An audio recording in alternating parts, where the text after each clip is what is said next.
မချစ်ကိုဆောတဲ့အခါမှာ level 8 level 9ကိုမတင်နိုင်ဘဲနဲ့ကျွန်တော်တို့တစ်ခါတည်းအများတိုင်းပဲရှုံပြီးတော့ထွက်နေတာမျိုးတွေရှိလာအဲ့ဒါမျိုးဆိုလို့ရှိရင်အခုဗီဒီယိုကဒါတကယ်ချင်းရဲ့အတွက်တားရီတို့ရဲ့အတွက်ဖြစ်တယ်ပေါ့နော်အဲ့တော့ကျွန်တော်ကဒီနေ့မှာဆိုလို့ရှိရင် level 8 level 9တွေကိုတင်ပြီးတော့ကျွန်တော်တို့4ချက်တန်5ချက်တန် hero တွေရှာစီစရာမလိုဘဲနဲ့ level 6 level 9မှာနေနိုင်အောင်ဆော့လို့ရမယ်ပုံမှန်တာဖြစ်တဲ့ L နဲ့ကျွန်တော်လာပြီးတော့ဆော့ပြပေးမယ်အဲ့တော့ L နဲ့ level 6 level 9မှာနေ hero တွေကိုစုပြီးတော့ဘယ်လိုမျိုးဆော့မလဲဆိုတာကိုဒီဗီဒီယိုမှာမိတ်ဆွေတို့ကြည့်ပေါ့နော်အဲ့တော့ဒီကဆော့မှာကတော့ကျွန်တော် assassin follow နဲ့ကျွန်တော်ဆော့မယ်ပေါ့နော်ဒီကဆော့မဲ့ကောင်တွေကကြတော့ saber hacker ဘူရှင်ဒီတောင်းကောင်ကိုဒီကဒီ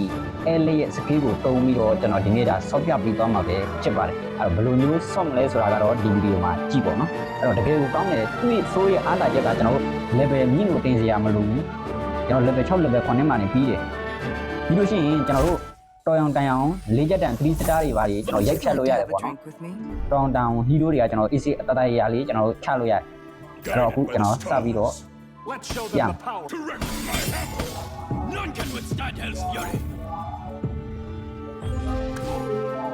အဲ့တော့ကျွန်တော် L သုံးမယ်ဆိုရင်ဒီမှာတွားပြီးတော့လည်းချလို့ရတယ်ဒီမှာ L ကိုနှိမ့်လိုက်ပြီးလို့ရှိရင်ကျွန်တော် setting လိုက် setting ဒီမှာဒီနေရာမှာ assassin ၄ခုနဲ့ပြထားတဲ့ဟာပေါ့နော်အဲ့ဒါကိုတွားပြီးတော့ယူလိုက်ဒါဆိုရင်ကျွန်တော်တို့လွယ်လေး short မှာလာပေါ်လိုက်မယ်လာပေါ်တဲ့ဟာကိုကျွန်တော်ယူအောင်ပဲကပ်ပြထဲမှာဆိုလို့ရှိရင်ကျွန်တော်ကြည့်လိုက်မယ်ဒီမှာဘာကပ်ပြတွေပေးမလဲပေါ့ Angela ကပ်ပြကတော့မာနာပူပြီးတော့ရတယ်ပေါ့နော်မာနာ80ရာခိုင်နှုန်းရမယ်တဲ့ Angela ကပ်ပြဘယ်နည်းညာမှာရှိတဲ့ hero ကမာနာ80ရာခိုင်နှုန်းဆိုတော့အများကြီးပဲပေါ့နော်အဲ့တော့အဲ့ဒီ Angela ကပ်ပြကိုပဲယူလိုက်မယ်ပေါ့နော်အဲ့တော့မပြောင်းရသေးဘူးခဏလေးစောင့်မယ်ခုကမစဘူးပေါ့နော်တန်းနေမှာစမ်း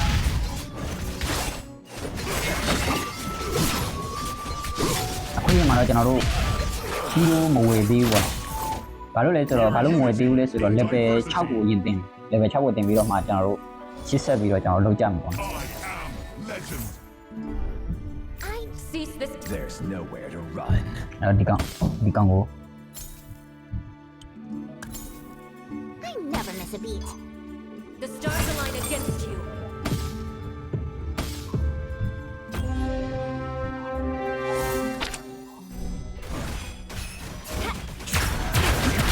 ဒီလာတော့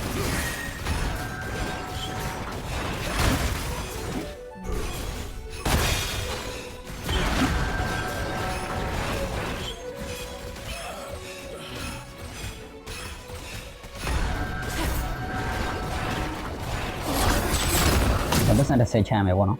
ပတ်စံ30ချမ်းမယ်ခုချိန်မှာကျွန်တော်လိုအပ်တဲ့ hero တွေလာမပေါ်သေးတဲ့အတွက်ရှုံးရင်လည်းရှုံးပလိစေ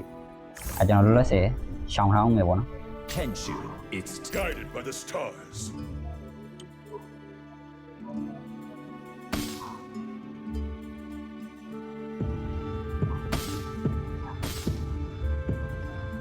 Okay အဲ့တိုင်း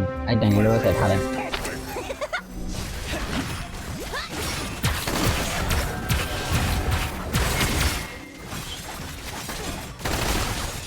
ကာပူလာနဲ့ဒိုင်းတော့ထည့်ရတာပေါ့တကြက်တန်ဆိုတော့ဆိုလို့ရှီးတွေဝိုင်းအောင်တက်နေတယ်အဲ့တော့ဒါကတော့ကျွန်တော်တငယ်ချင်းပေါ့နော်ကြိုကြီးကတော့ခကြမှာတော့ကာပူလာနဲ့သူကမင်းတောင်းတယ်ကျွန်တော်နိုင်ကျင့်သွားတယ်ပေါ့အဲ့တော့နိုင်ကျင့် place ဒီမှာသူ့ပြန်နိုင်ကျင့်ပေါ့အဲ့တော့ကျွန်တော်တို့အဲလင်းနဲ့ဆော့မှာဖြစ်တဲ့အတွက်ကျွန်တော်တို့ကသိပြီးတော့ခိစ္စမရှိဘူးဘာလို့ဆိုကျွန်တော်အားလုံးမှာလောလောဆယ် hero တွေမပေးသေးတဲ့အတွက်ကျွန်တော်ကသိမရှာသေးဘူးပေါ့နော်မရှာသေး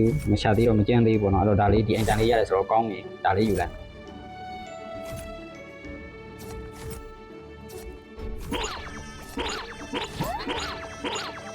မိုးပြနေတော့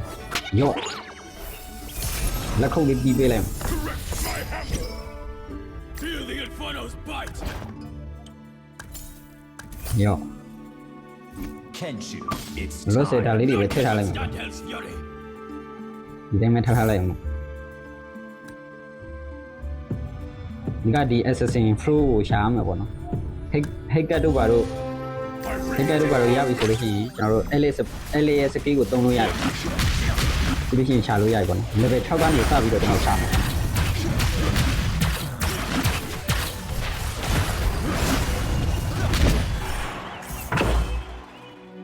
เค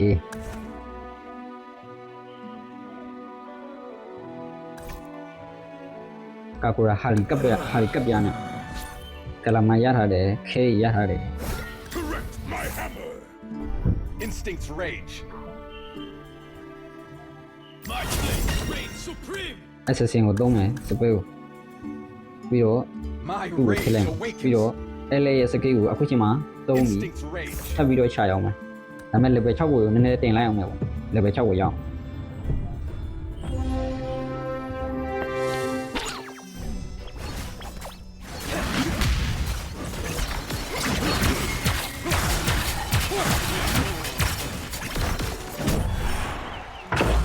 level 6 level 9မှာပဲကျွန်တော်တို့ပြီး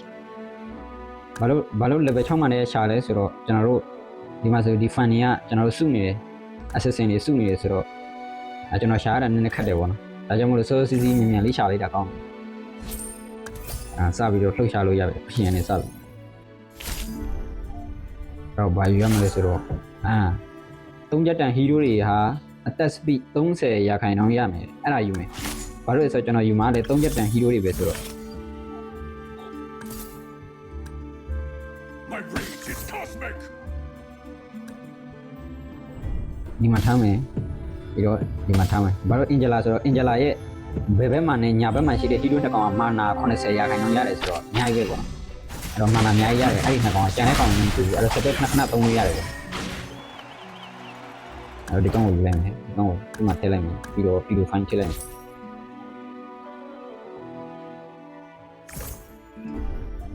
ကောင်းတော့ကတော့ elite ကံပြီးတော့ elite ကပ်ပြားကတော့ကောင်းဆုံးပဲပေါ့နော်ဒါပေမဲ့ကျွန်တော်ကတော့ Angela ကပ်ပြားလေးယူလိုက်တယ်နည်းနည်းတော့တစ်ခါတလေဖင်ရတာကြိုက်တယ်ပေါ့နော်အဲ့တော့ ဟိတ်ကက်ရပြီ I could use ဟိတ်ကက်ရပြီဆိုတော့ဟိတ်ကက်ကိုထည့်မယ်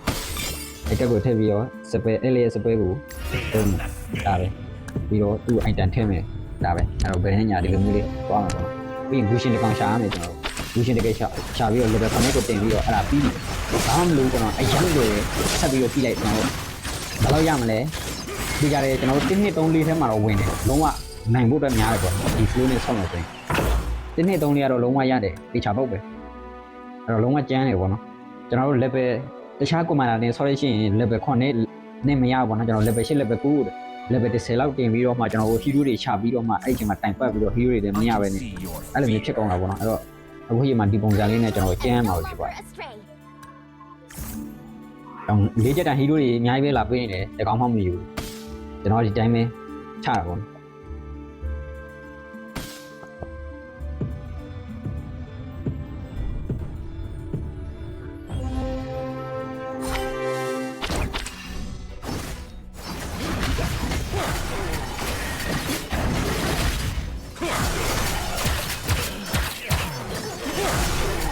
ကျန်းယူဖိတ်ကန်နဲ့စိတ်ပါနဲ့ကျန်းယူစပြီးတော့မင်းကြောက်နေပေါ့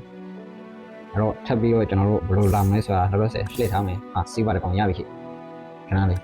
ပတ်စံမရသေးပတ်စံ20ချမ်းရမယ်ခဏဆောင်ဇွာ Listen to my blade ဒါပဲ sing. My rage awakens. ဒီချက်တန် hero တွေအများကြီးပဲလာပေးတော့ပေါ့ကျွန်တော်လည်းမယူပါဘူး feel the sting. okay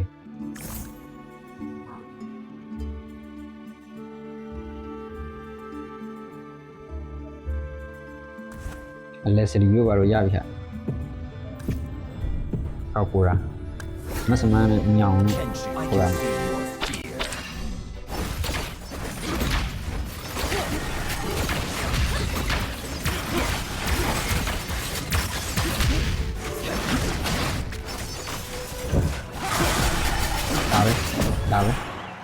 ဒါပဲနောက်မီးနေမငိမ့်ရောစေးပါနှစ်ကောင်ဆိုတော့မြန်မြန်လေးဝင်မယ်ရုပ် Listen ဒါပဲ to my ဒါပဲ blade's instinct's ဒါပဲ rage. ဒီက full set စီရအောင်တင်မယ်ကျေလေးပွင့်ထိရအောင်တင်မယ်ပေါ့နော် hero တွေကျေလေးပွင့်ထိရအောင်ရှာဒါဆိုရင်တော့တောင်းတောင်5ချက်တန်4ချက်တန်4ချက်တန်3 star တွေကတော့တောင်းတောင်မခံနိုင်ဘူးဒီအင်တန်လည်းမရဒါဘာလဲဒီ all ဒီကောင်အဲ့တော့တုံညနေပဲတွားယူမယ်ဒီနေ့ကျွန်တော်တွားမလို့တော့ဘူးဒီလိုမှနေလို့ယူချင်ရယူလိုက်တော့ Instinct's rage. လှုပ်ပေးလိုက်တယ် Guided by the တ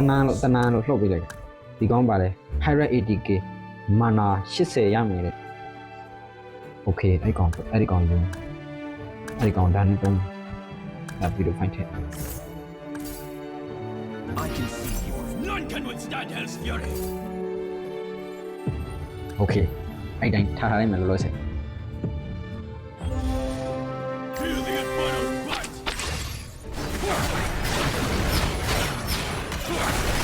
ငကားလေးရောပြန်နေတဲ့လင်းလုံးပါအောင်မြင်ကိုတတ်မှာပဲ Writhe in agony. အဲ့တော့ကျွန်တော်တကယ်ချင်းကတော့ခုနကတော့ကျန်းနေတယ်ပေါ့နော်ခုချိန်မှာတော့ဘယ်လိုဖြစ်နေတော့မသိဘူး90ကြာသွားပြီပေါ့တွေ့ရတော့ဒါကျွန်တော်ရဲ့ hack တွေယူထားတယ်ပေါ့ကျွန်တော်ရဲ့ assassin တွေ Gushin တွေယူထားတယ်ဒီကောင်ဒီ rule တွေပေါ့ဒီကောင်ဟုတ်ဒီကောင်ဘယ်ဝိုင်းခုနလင်း None can withstand လင်းမဟုတ် Hell's ပါခွန် fury. ကြီးကျွန်တော်ဟာယူထားတယ်ပေါ့နော်ဒီကကျွန်တော်ဆောင်းမဲ့ကောင်တွေကိုဒီကောင်ယူထားတယ် Feel the inferno's အဲ့ကြောင့်မလို့ bite. level 6မှာကလေးကစောစောလေးရှာလိုက်တာကောင်းတယ်ပေါ့ဘာလို့ဆိုကျွန်တော်ဖွင့်လိုက်ပြီဒီ tool တောင်းလိုက်ပြီဆို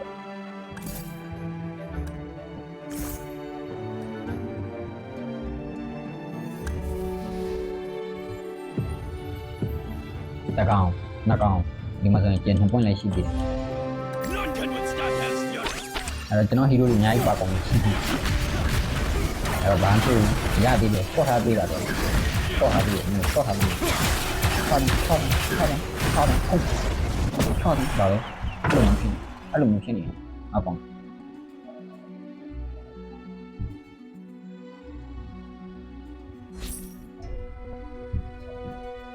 အဲ့တော့ Ellen ခုမျိုးကျန်း My Can't you? It's ဟာလေ time. ရှာလေ eternal correct my hammer. ဒီကပ်ပြယူနေအဲ့တော့ဒီဘက်ကစနေဒီကပ်ပြဖို့ကောင်းတယ်သူတက်တာ800ခိုင်နှုန်းဆိုတော့နည်းဒီကောင်ယူပြီးမှပါရရမယ်ခွာဒါလည်းမလို့ high brown ကဘာနဲ့သုံးရမလဲ high brown ကကလောက်လို့ပါတော့ရရင်တော့ကောင်းဒါကလည်း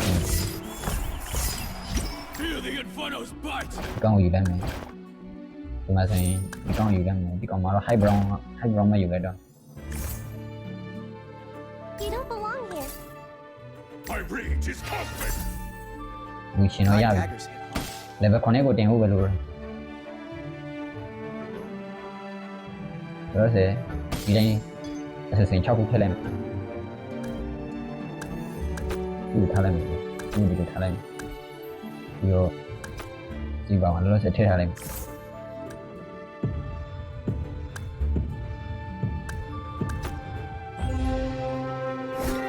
အဲ့လိုမျိုးလေးစောက်ကြည့်ကဲကျွန်တော်တကယ်ချင်းကျွန်တော် Monster kill. ချထားတယ်အဲ့တော့ကျွန်တော်ပြန်ချပေးလိုက်စိတ်တော့မကောင်း26မှတ်ပဲကျွန်တော်လည်းဘယ်ခုနဲ့ကိုတင်မယ်ဆိုတော့နည်းနည်းလေးစောင်းလိုက်အောင် Da da da ha. ဟိုကောင်ဖန်နီကမင်းတောင်းနေတယ်အဲ့တော့ဖန်နီကကျွန်တော်ဟီရိုတွေအကောင်ယူထားတယ်ဆိုတော့ကျွန်တော်တို့နည်းနည်းတိုင်ပတ်တာပေါ့ဒီကောင်အဲ့ကျွန်တော်ကောင်တွေဘယ်သူတွေယူထားသေးလဲတွားကြည့်လိုက်အောင်ငကားလည်းဟုတ်တယ်ဟာငကားလည်းယူထားတယ်နောက်တစ်ဘယ်လိုယူထားသေးလဲဟုတ်တယ်အဲ့နှစ်ကောင်ယူထားတော့ကျွန်တော်ဟီရိုတွေစူးရတာနည်းနည်းခတ်သွားတာပေါ့ဟီရိုတွေစူးရဒီကကျေလေးပွင့်စူးရတာတော်တော်လေးခတ်သွားတယ်ဒီလိုမျိုးလိုက်ပိတ်ထားတဲ့ခါကျတော့ဒါပေမဲ့ဘာမှဖြစ်ဘူး short ထားပြီးဒီကောင်နံပါတ်4လည်းရရင်ပြင်လိုက်တယ်ဗျာနံပါတ်4ရရင်ပြင်တယ်တော့ရတယ်ဗျာဒါဆိုကျွန်တော်နိုင်ပြီအဲ့တော့သိကြတယ်ဒီနှစ်3လေးကတော့တိတ်တာဖို့ဝင်ဒီ flow နဲ့ဒီ hero နဲ့ဆောင်းတယ်လက်စလောနည်းကျင်းနေဟာရှင်ဆိုရလို့ပေါ့ဟာလာရတယ် Da da ha. okay ခုန There's Oh, nowhere don't to run. ပြီးတော့ကူဖလာမဟုတ်ရင်ကလောက်ရှာလို့ရတယ်ကူဖလာလေးလည်းယူထားမယ်ကူဖလာမီတော့ကလောက်ဆိုရင်ဒီကောင်နင်ဂျာဆိုနေကြီးတခုရဒါပေမဲ့ကလောက်က level 9 level 8 level 9နဲ့ဆိုတော့တွေ့ဖို့တော်တော်ခက်တယ်ပေါ့အဲ့တော့ကူဖလာလေးပဲယူခိုင်းကောင်းဒါပေမဲ့ဟီရိုတင်တဲ့ဟာလေးကိုယူရမှာပေါ့ဒီလိုဆို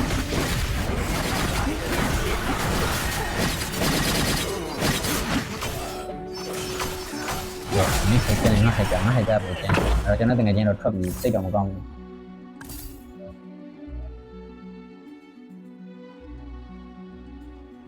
းကြလာလေးဖြစ်လိုက် My rage is cosmic. မလို့သေးဘူး My rage awakens. My rage awakens. အဲ့ကျွန်တော်ကလောက်လေးလဲလာပေးတယ်ဒီကကျွန်တော်ဟီရိုတင်တဲ့ဟာလေးတခုရရင်တော့မဖြစ်နိုင်တော့ဘူးဖြစ်နိုင်တော့ဘူးရရင်တော့မဟုတ်တော့ဘူးမဖြစ်နိုင်တော့အဲ့တော့ဖြစ်နိုင်တော့ဘူးဆိုတော့ငါဘာရမှာလဲဆိုတော့လက်တီလေးရမှာကလောက်လေးလည်းမလုပ်ချင်တော့ဘူးဒီလည်းအဲ့ဒါဟီရိုတင်တဲ့ဟာလေးတခုရလို့ရှိရင်တော့ကလောက်လေးနဲ့ဆင်ပြေတော့ရောဒီတိုင်းလေးထားလိုက်ရှားမှာပါ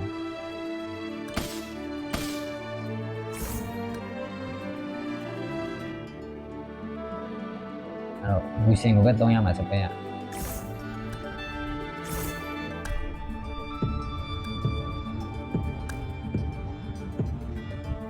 ဘယ်လိုလာမလဲဆိုတာကျွန်တော်ကြည့်အောင်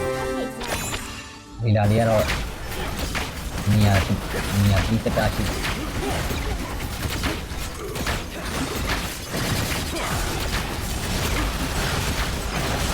နေရာဒီစတာလည်းနိုင်တယ်ဟုတ်တယ်ဖတ်တော့ရခိုင်ဖတ်တော့ပြန်ထုတ်လိုက်ဒါပေမဲ့ဒီကောင်ဒီအောက်ကနဂါနိုင်ကြတယ် And I never ဒါပေမဲ့လေးတော့ဒီလာကိုရမယ် I enjoy am no longer a Writhe in agony. Correct my hammer. နော်ဦးတက်တို့ဘာလို့ကြောက်စရာမလဲဟာဟယောင်ကြီးဟိတ်ကညောင်ကြီးဟိတ်ကကြီးရပြီးတော့ရှာသွားတယ်ဒီကောင်ဟိတ်ကတတိစတာရသွားငါဟိတ်ကတွေကြောက်ပြီပေါ့ညံလိုက်တာဒီကောင် I can see He your really shot. fear. ဘယ်နှကောင်ရှိသေးလဲသွားကြည့်လိုက်အဲ့ဒါစင်နေတယ် I can see ဟာဒီကောင်မှမရှိတော့ဘူးရောင်လေးအဲ့တော့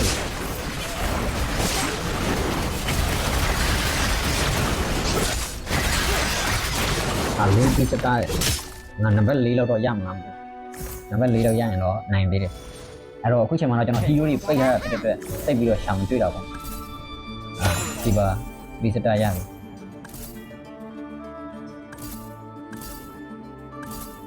โอเค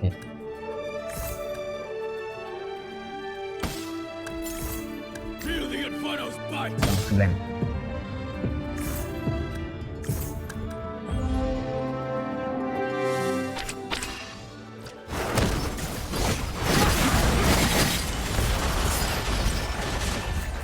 ကျွန်တော်တို့ဝန်နာခေါင်းလေးတစ်ခုယူလိုက်မယ်ပြီးတက်တဲ့ဟာလေးတစ်ခုယူလိုက်မယ်ဝန်နာခေါင်းလေးကလောင်းထဲ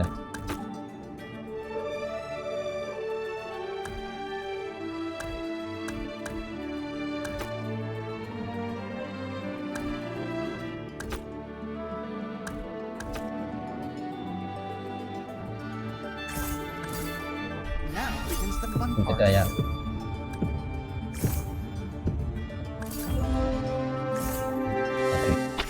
ခါလိုက်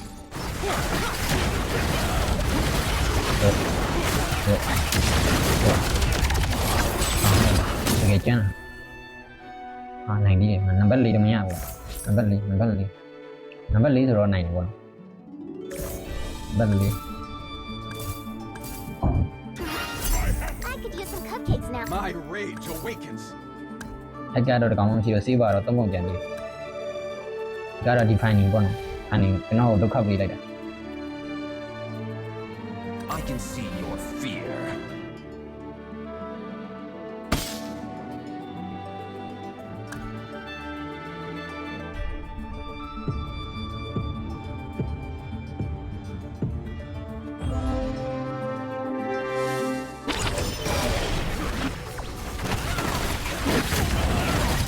Ai chi đồng thằng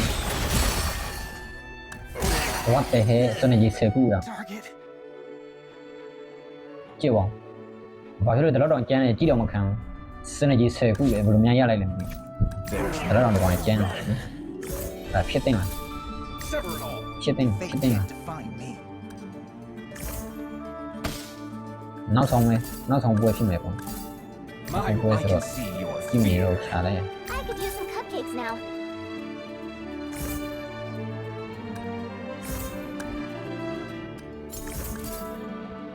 Damnation awaits!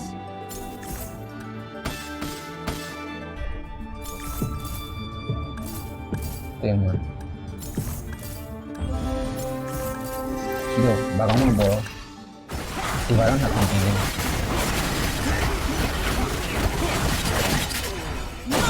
တယ်ကောင်းတော့ထွက်တယ်ပေါ့ဒီနံပါတ်4နံပါတ်4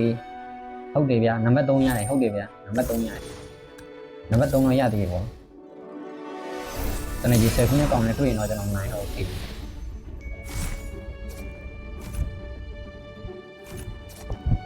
ကျွန်တော်ဒီ10ခုနဲ့ကောင်းနေမတွေ့ပါစေနင်းလို့ပဲစုတောင်းရအောင်ဘယ်သူနံပါတ်2ရမလဲမသိဘူးပေါ့နော်အဲ့တော့တေချာတယ်ကျွန်တော်အခုလိုမျိုးလေးဆော့မယ်ဆိုရင်ကျွန်တော်တို့နံပါတ်1 2 3 4ကတော့တေချာဖို့ဝင်နေပေါ့ Give up your resistance. Kenshu, it's time.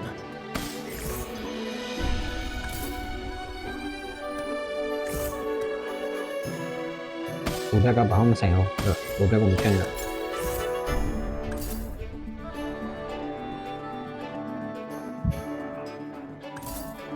There's nowhere to run.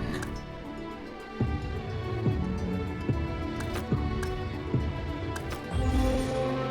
can see your fear. အားဒီကောင်နဲ့တွေ့တယ်ကျွန်တော်တိုင်ထွက်ပြီးကျွန်တော်နံပါတ်3နဲ့ရတယ်မသိလို့လည်းကျွန်တော်နိုင်တော့ဘာလို့ဟိုကောင်ရူဘီကအသေးအများကြီးပဲရှိသေးတယ်အဲ့တော့ဒီပွဲတော့နည်းနည်းကန်ဆိုးရတယ်ပေါ့ပြောမယ်ဆိုရင်တော့ဟိုကောင်ကဆွနေကြီး10ခုကြည့်သွားဒီကောင်က10ခုငကားဆွနေကြီး10ခုဖြစ်သွားတယ်ကြည့်တော့မခံဘူးဒီကောင်ဘယ်လိုမျိုးလောက်လိုက်လဲ10ခုပြည့်အောင်နံပါတ်3ရသေးတယ်ဆိုတော့နိုင်တယ်7 point တိုးတယ်အဲ့တော့အခုလိုမျိုးလေးကျွန်တော်တို့လိုက်ဆော့မယ်ဆိုလို့ရှိရင်သိကြတယ်လုံးဝမရှုံးဘူးလို့ပြောလို့ရတယ်ပေါ့နော်ရှုံးတဲ့ပွဲဆိုရင်လည်းတော်တော်လေးကန်ဆိုးတဲ့ပွဲပဲတော်တော်များများကနိုင်တယ်ပေါ့နော်အဲ့တော့ကျွန်တော်တို့အခုလိုမျိုးဆော့ကြည့်ရင်အရမ်းမိုက်တယ်